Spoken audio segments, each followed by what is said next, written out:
Good morning. আবারও চলে আসলাম তোমাদের সাথে সুন্দর দিনে সুন্দর একটা ব্লগ শেয়ার করতে। কেমন আছো তোমরা সবাই? আশা করছি সবাই খুব ভালো আছো, সেফ আছো, ইভেন সুস্থ আছো। তো আজকে সকালবেলা ঘুম থেকে উঠেই ব্লগটা শুরু করলাম। আজকে সারাদিন কি করব না করব সেটাই তোমাদের সাথে শেয়ার করব। দেখতে থাকো ব্লগটা, আশা করি তোমাদের ভালো লাগবে। Doji, doji, doji, good morning. Doji, good morning. দেখি মুখটা দেখাও, মুখটা সবাইকে দেখিয়ে দাও একটু। Doji, good morning. তো এখানে লাট সাহেবকে তো দেখতেই পেলে সবাই। তো এখানে দেখো সুন্দর করে বিছনা করা থাকে, বাট ও নিচে এসেই শোবে। যাই হোক, তারপরে চলে আসলাম হচ্ছে আমি রান্নাঘরে এক বাটি জল নিয়ে, যেটা হচ্ছে প্রথমে গরম করব, দেন এক গ্লাস জল খাবো, আর দেন খাবো হচ্ছে হরলিক্স। তো জলটা গরম হতে থাক, ততক্ষণ আমি ব্রাশটা করে নিই। তো জলটা গরম হতে হতে আমি ব্রাশ করে নিয়েছি। এখন হচ্ছে প্রথমে এক গ্লাস গরম জল খেয়ে নেব। এটা খুব একটা গরম না, ওই উষ্ণ গরম। আর এদিকে দেখো ও একবার উঠছে আর শুচ্ছে। তো যাই হোক, এখানে আমি এখন জলটা খেয়ে নিই।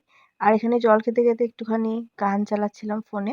দেন হচ্ছে আমি ব্রেকফাস্ট করে নিলাম হরলিক্স আর বিস্কিট দিয়ে। আর এখন কিন্তু বাজে ওই 8:30 মতো বাজে। আজকে একটু সকাল সকালই ঘুম থেকে উঠেছি। কালকে তো সারাদিন বৃষ্টি হয়েছে। তো আজকের ওয়েদারটা মনে হচ্ছে একটু ঠিকঠাক। হরলিক্স বিস্কিট খাওয়া শেষ করে এখন আমি যাচ্ছি হচ্ছে আবার রান্নাঘরে। আজকে বানাবো হচ্ছে চিড়ের পোলাও। আর আমি পুরো আমার নিজের মতন করেই চিড়ের পোলাওটা বানাবো। তো প্রথমে আমি এখানে ফুলকপি কেটে নিচ্ছি। তো ঘরে দেখলাম যে ফুলকপি আছে, তাই ভাবলাম যে একটু ফুলকপিও দেওয়া যাক। আর তারপর একটুখানি আলু কেটে নেব। আলু আর ফুলকপি দিয়েই আজকের পোলাওটা বানাবো। তো ফুলকপি আর আলু কাটা হয়ে গেছে। এখন আমি পেঁয়াজটা কেটে নেব। আর আমি প্রত্যেকটা কাজেই কেমন একটা ছড়িয়ে ফেলি। আর এই কাজটা তো আমি কেমন ছড়িয়ে ফেললাম। যাই হোক, তো পেঁয়াজ কাটাও হয়ে গেছে। এখন হচ্ছে কড়াইতে তেল দিয়ে দিলাম যতটা পরিমাণ লাগবে।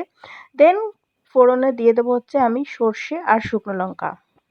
এর মধ্যে কিন্তু কারি পাতাও ফোড়ন দেওয়া যায়, বাট কারি পাতা আমি সকাল থেকে অনেক খুঁজেছি, সেটা পাইনি। সেই কারণে আমি শুকনো লঙ্কা আর সর্ষেই ফোড়ন দিয়ে দিলাম। তারপরে কুচিয়ে রাখা পেঁয়াজটা দিয়ে দেবো এখন। আর পেঁয়াজটা দেওয়ার পর একদম তেল গায়ের মধ্যেই ছিটে গেল। যাই হোক, ওই যে সমস্ত কাজে আমি ছড়াই।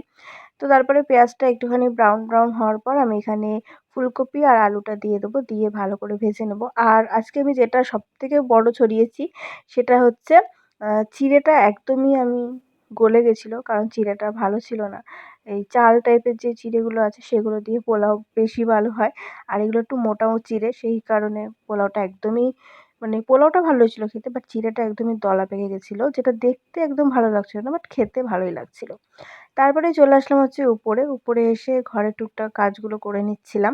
আমি ২ দিন পর পর জানালাগুলোকে একটু মুছি। আর জানালাগুলো মোছার একটাই কারণ, দুটো পাখি আমাদেরকে প্রচণ্ড পরিমাণে জ্বালায় সকালবেলা এসে। তো কাচের মধ্যে ঠকঠক করে, আর ওদের ঠোঁটের দাগগুলো না কাচের মধ্যে পড়ে যায়।